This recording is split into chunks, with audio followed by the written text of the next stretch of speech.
नमस्कार दोस्तों, एक बार फिर से आपका बहुत बहुत स्वागत है। उत्तर प्रदेश के राजनीति के अंदर इस समय बसपा सड़कों पर उतर चुकी है। जी हां, उत्तर प्रदेश में बसपा के प्रदेश अध्यक्ष विश्वनाथ पाल आजमगढ़ में हजारों की संख्या में समर्थकों के साथ सड़कों पर उतरे हैं।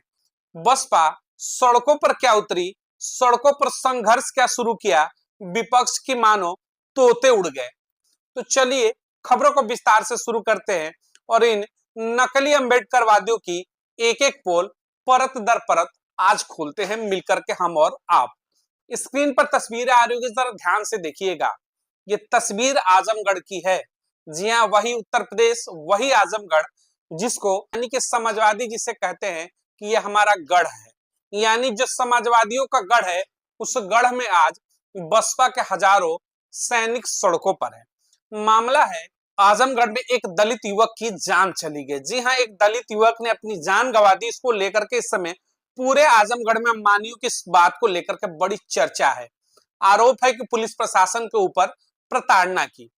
हालांकि इतनी बड़ी घटना हो जाती है, लेकिन जिस आजमगढ़ को अपना गढ़ मानती है समाजवादी पार्टी, यानी कि वही उत्तर प्रदेश के लल्ला पूर्व के मुख्यमंत्री अखिलेश यादव कहते हैं कि आजमगढ़ तो हमारा गढ़ है, और उस आजमगढ़ के मौजूदा सांसद यानी कि धर्मेंद्र यादव, वही परिवारवाद के प्रोडक्ट जो संसद में चुन करके गए हैं आजमगढ़ की जनता से।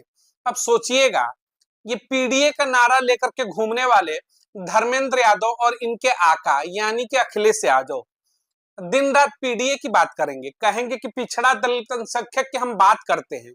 उसी आजमगढ़ के अंदर दलित समाज के एक युवक के साथ इतनी बड़ी घटना हो जाती है, उसकी जान चली गई, लेकिन अभी तक उस पीड़ित परिवार से मिलने ये डमरूबाज नेता जो उत्तर प्रदेश के हैं, यानी पीडीए का डमरू लेकर के घूमने वाले दिन रात धर्मेंद्र यादव लापता हो चुके हैं आजमगढ़ से। इनकी पूरी की पूरी जो फौज है लापता हो गई है, किसी का पता ही नहीं चल रहा है।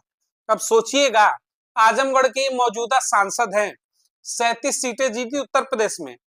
समाजवादी पार्टी ने कहा कि देश में संविधान खतरे में है, हम आएंगे तो बचा देंगे। लेकिन आज जब दलित समाज के ऊपर कोई घटना घट जाती है, तो इनका सांसद लापता हो जाता है। इनके तमाम लाल टोपी लगा करके लाल बंदरों की तरह घूमने वाली इनकी समाजवादियों की फौज लापता हो जाती है। क्यों? मौजूदा दौर में वो कहीं लग रहा है कि और ही व्यस्त है।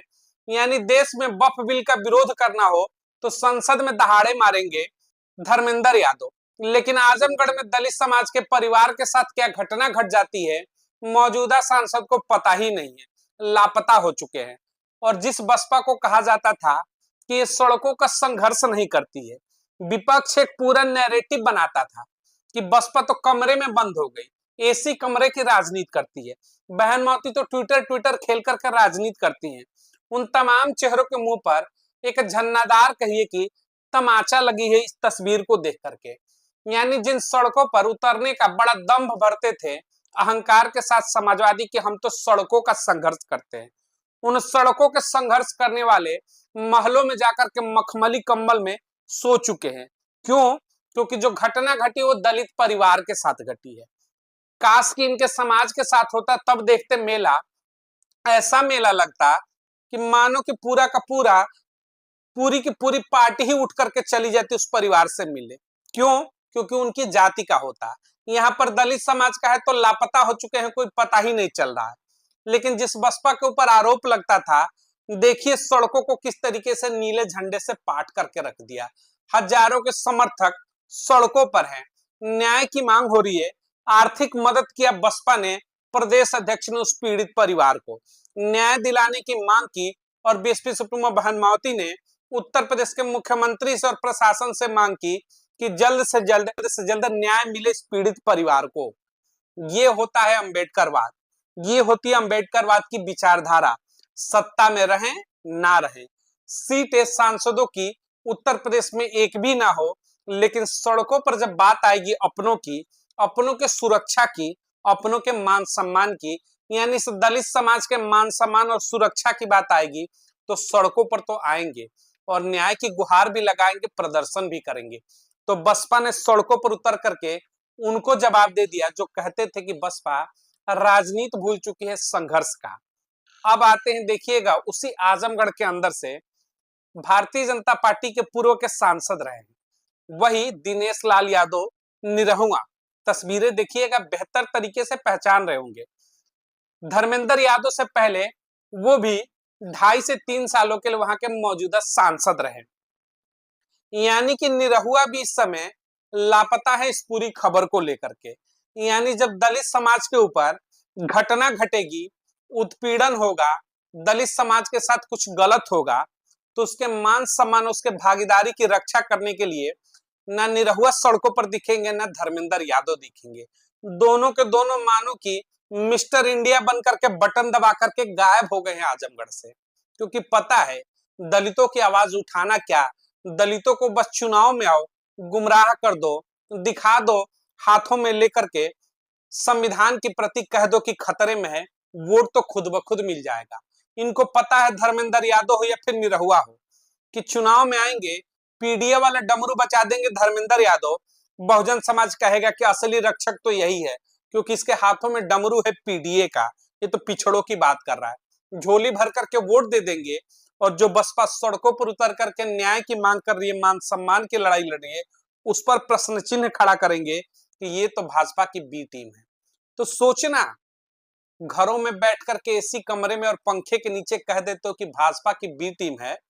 आज तुम्हारे ऊपर अगर कुछ गलत हुआ तो सड़कों पर कौन है? तुम्हारे लिए न्याय की मांग कौन कर रहा है? तुम्हें आर्थिक मदद कौन दे रहा है? वही बसपा दे रही है, जिसे तुम कहते हो कि भाजपा की बी टीम है, और जिसे तुम क्रांतिकारी समझते हो कि लाल टोपी मतलब क्रांति। ये नहीं समझते कि ये लाल टोपी मानो कि सर्कस वालों की हो गई है। ये सिर्फ और सिर्फ मदारी का खेल खेलते हैं लाल टोपी लगाकर।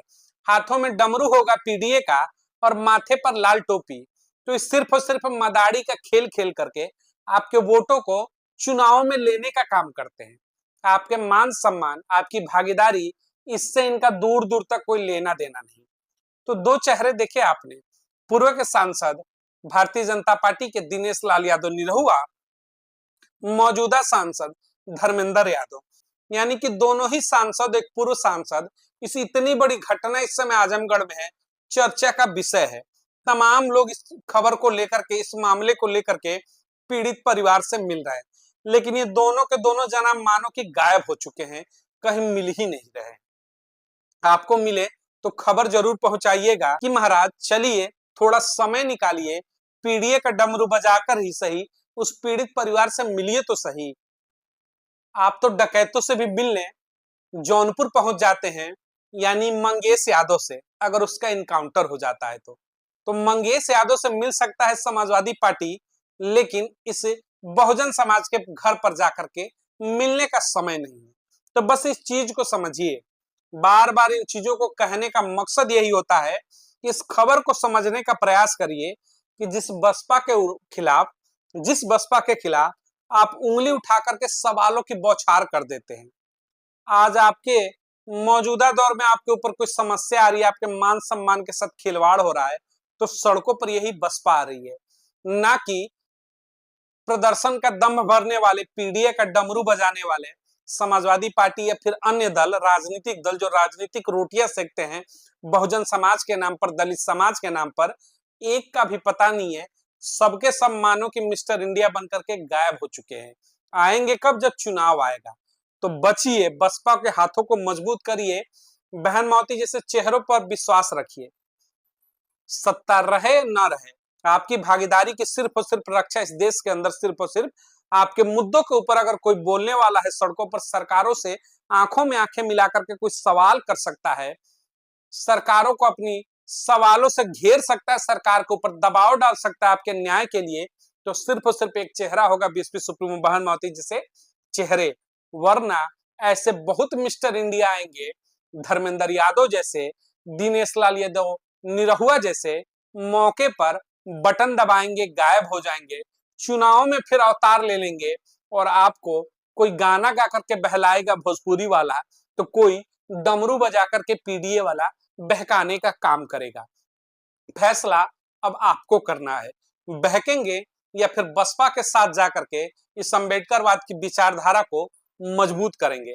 फैसला आपके ऊपर है, क्योंकि 2027 विधानसभा का चुनाव तैयारियां पूरे के पूरे जो दांव हैं लगने शुरू हो चुके हैं मैदान में।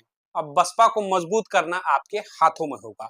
इस वीडियो को अधिक से अधिक लोगों तक शेयर जरूर करिएगा ताकि पीडीए का डमरू बजाने वाले नेताओं की सच्चाई जो है बहुजन समाज बेहतर तरीके से समझ सके। मिलेंगे अगली तमाम बड़ी खबरों को लेकर के। चैनल को अधिक से अधिक लाइक और सब्सक्राइब करिएगा।